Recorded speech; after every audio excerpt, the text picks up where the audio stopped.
የብዙ ሕዝብ አባት የሚያደርገኝ በዚህ ልጅ በኩል ነው። አዎ እመሰዋለትም ይሄን ልጅ። አዎ ስለዚህ አብርሃም በራሱ ሰውነትና በሳራ ሰውነት ላይ ብቻ ሳይሆን በዚህም ልጅ ላይ የሞት ያስነሳል ብሎ ማመን አለበት። ከሞት መነሳት የሚባል ነገር በማይታወቅበት ዘመን አብርሃም እግዚአብሔር የሞት ያስነሳል ብሎ አመነ። ፍጥረት ምዕራፍ 12 ላይ እግዚአብሔር ለአብርሃም ተገለጠ። በከለዳውያን መንደር በኡር ሲኖር ከአባቱ ከታራ ጋር በነበረበት ዘመን የባቢሎናውያንን የከለዳውያንን ጣዖት እየሰራ በሚኖርበት በዚያ ምድር ላይ እግዚአብሔር ድንገት ለአብርሃም ተገለጠለትና ከሀገርህ ከዘመድህ ከአባት ቤት ውጣ አለ። ወዴት ልውጣ ሲለው እኔ ወደማሳይ ወደዚያ ምድር ውጣ አለው። አብርሃምም እግዚአብሔር እንደተናገረው ወጣ።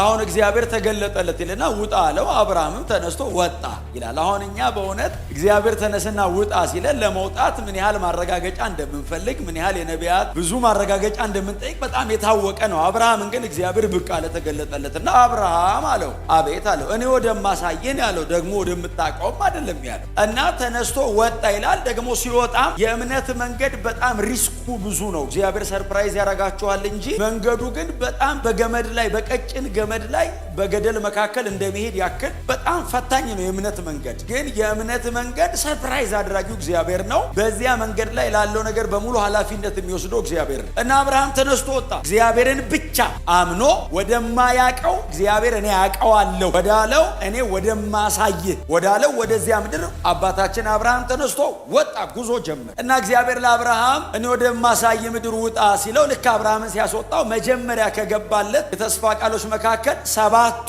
በጣም ጠንካራ ናቸው። እዚህን አደርግልሃለሁ እሰጥሃለሁ ብሎታል። አብርሃምም እግዚአብሔርን አምኗል። እግዚአብሔር ያለኝን እነዚህን ጉዳዮች ይሰጠኛል እርግጠኛ ነኝ። እኔ በአብርሃም ለምንድን ነው የምትደነቀው ካላችሁ አትሊስት እኔ ለማመን አብርሃም ከፊት ያለ አብርሃም ከፊቱ ምንም እግዚአብሔር ራሱ ሲጠራ የአብርሃም ተብሎ ነው የሚጀምረው። ገና ከፊቱ ምንም አይነት የእምነት አባት የለውም። አብርሃም እንደ ሪፈረንስ ሊጠቀመው የሚችል የተጻፈ ታሪክ የለም። እግዚአብሔር በነ እከሌ ህይወት ላይ እንዲና እንዲያ አርጓል የሚባል የተዘጋጀ ዶክመንት እጁ ላይ የለው። እኔ በጣም የተሰነደ 66 መጽሐፍ እጄ ላይ እንደ አብርሃም አይነት አያሌ የእምነት አባቶች ከፊት ያሉ ጌታ ኢየሱስ ክርስቶስ ከፊት ያሉ አብርሃም ምንም የለውም። ገና መሲያኒክ ላይኔጅ ውስጥ እግዚአብሔር ሊገጥመው የመጀመሪያ ብርሃን ነው ያየው አብርሃም። እምናርቆ ተነስቶ ወጥቶ እግዚአብሔርን ሲከተል እሱ የ75 ደግሞ ሳራ 65 አካባቢ ናቸው። እግዚአብሔር ከሰጣቸው የተስፋ ቃሎች መካከል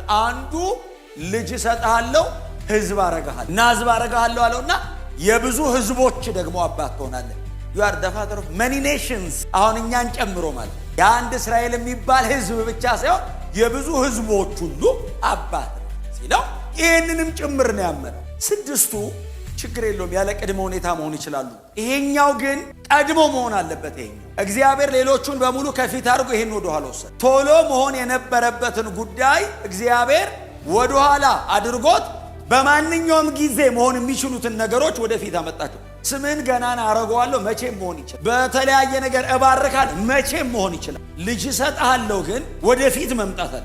እግዚአብሔር ሌሎቹን በሙሉ ከፊት አረገ። በባሪያዎች ባረከው፣ በከብት ባረከው፣ በርስት ባረከው። ስሙን በጣም ገናና አደረገው። በቤቱ በተወለዱ ባሪያዎች ከነገስታት ጋር ተዋግቶ አሸንፎ እንዲመጣ ያደርገዋል። በጣም አብርሃምን ማይቲ ያደረገው በብዙ ነገር። እግዚአብሔር እንግዲህ በጣም አብርሃምን እያባበለው እየተገለጠለት እሰጥሃለሁ ይለዋል። አብርሃም ያምናል። ሲቀርበት ደግሞ አብርሃም ትንሽ ልቡ ይደክማል። ብቅልና እግዚአብሔር ደግሞ እንዳትረሳ እሰጥሃለሁ የህዝቦች አባት አረጋለሁ ይለዋል። እሱም ደከመ፣ እድሜውም ደከመ፣ አቅምም አጣ። ምርኩዝ ተደግፎ ሆነ የሚሄድ። ሚስቱ ሳራም በጣም አቅም አጣች። የመጨረሻው ሰዓት ላይ እግዚአብሔር መጣና አብርሃም አለው የዛሬ ዓመት ሚስት ሳራ ልጅ ትወልድልሃለች። ሳራ ድንኳን ውስጥ ናት። አይ ቲንክ ያው እግዚአብሔር ጮክ ብሎ ነው የሚናገረውና ሳራ ድንኳን ውስጥ ቁጭ ብላ አብርሃም በምሬ ዛፍ ስር ቁጭ ብሎ ተናገረና ሳራ ሰማችና ሳቀች። አይ ቲንክ ጮክ ብላ ሳቀች አይመስለኝ እግዚአብሔር ውስጥንም ስለሚሰማ መሰለኝ። እና ሳራ ሳቀች። ልጅ የዛሬ ዓመት እሰጥሃለሁ ሲለው አብርሃም በደረቱ መሬት ለጥ ብሎ ያለውን ባርከዋል። እስማኤል ነው። እግዚአብሔር መጣና አያያይ በሷ በኩል ምሰጥህ ነው እዛ ጋራ መሲያኒክ ላይን ውስጥ የሚገባው እና የዛሬ ዓመት እሰጥሃለሁ ሲለው ሳራ ስትስቅ ሳራ ለምን ሳቀች አለ። ኧረ እኔ አልሳኩም። አይግድልም ችግር የለውም ማለት የሚሰማ በሙሉ እንዲስቅ ልጁን ስሙን ይስሐቅ ትለዋል። እና እግዚአብሔር ይሄንን ሲናገር ሮሜ መጽሐፍ ላይ ነው የምታገኙት። ዘፍጥረት መጽሐፍ ላይ አታገኙትም ይሄንን ትምህርት። አብርሃም እግዚአብሔርን በሁለት ነገር አመነ። የመጀመሪያው የሌለውን እንዳለ አድርጎ ይጠራል ብሎ አመነ። ሁለተኛው ለሙታን ሕይወትን ይሰጣል ብሎ አመነ። የሙታን ትንሣኤ ፉሊ ሰው አንደርስታንድ ያደረገው አዲስ ኪዳን ነው። ኢየሱስ ከሞት ከተነሳ በኋላ ከሞት መነሳት የሚባል ነገር በማይታወቅበት ዘመን አብርሃም እግዚአብሔር የሞተ ያስነሳል ብሏል። ከሞት ተነስቶ የሚያውቅ የለም ከአብርሃም በፊት። ከሞት አስነስቶ አያውቅም እግዚአብሔር ከአብርሃም በፊት። አብርሃም የመጀመሪያ ሰው ነው። አብርሃም እግዚአብሔርን አንደርስታንድ ያደረገበት መንገድ፣ እምነቱ የተመሰረተበት እውቀት፣ የአብርሃም እምነት የተመሰረተው እግዚአብሔር የሞተ ያስነሳል። ቀጥሎስ እግዚአብሔር የሌለውን ነገር እንዳለ አድርጎ ይጠራል። ሰማይና ምድርን ከሌሉበት ጠርቶ የፈጠራቸው እግዚአብሔር ነው ብሎ አመነ።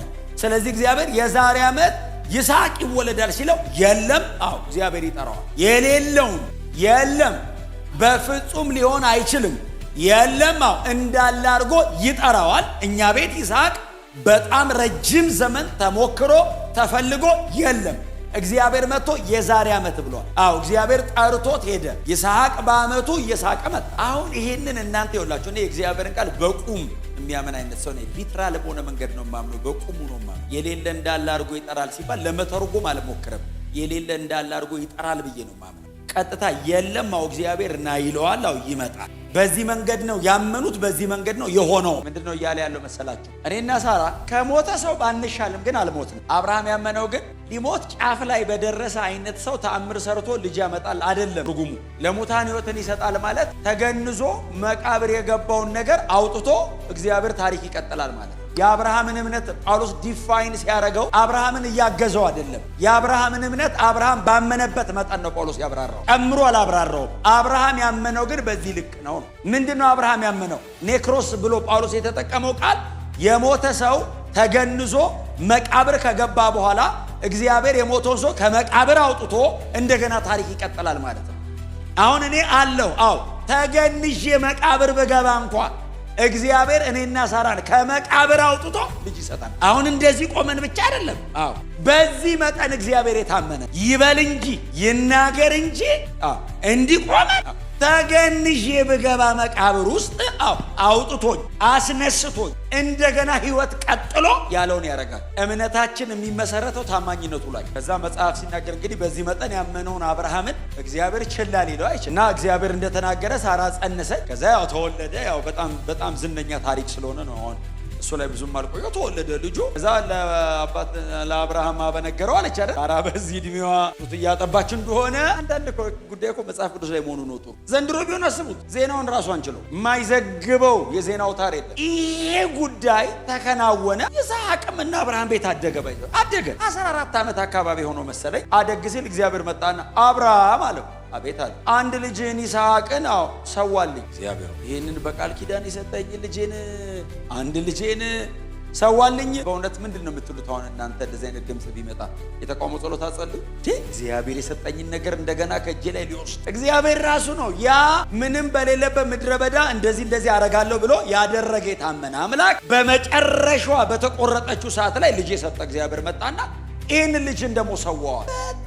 ፈተና ነው። እግዚአብሔር መጥቶ አንድ ልጅን ሰዋልኝ ሲለው ይላል መጽሐፍ፣ አብርሃም ከሞት የመነሳት ምሳሌ አድርጎ ሊቀበለው ያለው ልጁ ገና ከሞት ይነሳ አብርሃም አያውቅም። ያ ልጁ የብዙ ሕዝብ አባት አደርግሃለሁ ተብሎ የተነገረለት ነበር ይላል ዕብራውያን 11 ላይ። የብዙ ሕዝቦች አባት ትሆናለህ ያለው በዚህ ልጅ በኩል ነው። አምጣና ሰዋው ያለው ይሄን ልጅ። ሁለቱንም ያለው እግዚአብሔር ነው። በሁለቱም አልዋሸም። የብዙ ሕዝብ አባት አደርግሃለሁ ያለኝ እሱ ነው። አዎ ረዶም እያለኝ ያለው እሱ ነው። አዎ ትክክል ነው። እግዚአብሔር የብዙ ሕዝብ አባት የሚያደርገኝ በዚህ ልጅ በኩል ነው። እመሰዋለትም ይሄን ልጅ።